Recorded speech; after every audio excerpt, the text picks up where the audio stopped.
மதுரையில் பாஜக வேட்பாளர் பேராசிரியர் ராம சீனிவாசன் மதுரை தெப்பக்குளம் பகுதியில் அதிகாலையிலேயே நடைபயிற்சி மேற்கொண்ட பொதுமக்களிடம் தாமரை சின்னத்திற்கு ஆதரவு திரட்டினார்.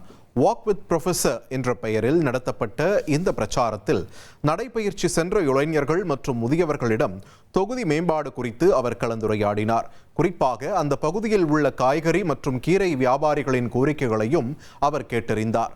அப்போது பேசிய அவர், மதுரை தெற்கு தொகுதியை குப்பையில்லாத, தூய்மையான மற்றும் சுகாதாரமான தொகுதியாக மாற்றுவதே தனது முதல் இலக்கு என்று உறுதியளித்தார்.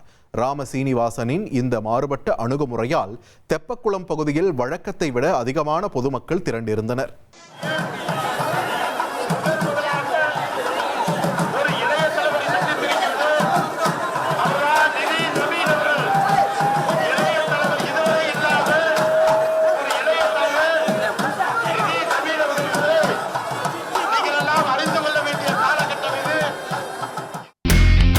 இனி செல்லும் இடமெல்லாம் செய்தி.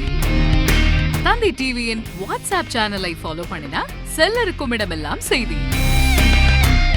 இதோ QR கோட் இப்பவே ஸ்கேன் பண்ணுங்க, ஃபாலோ பண்ணுங்க.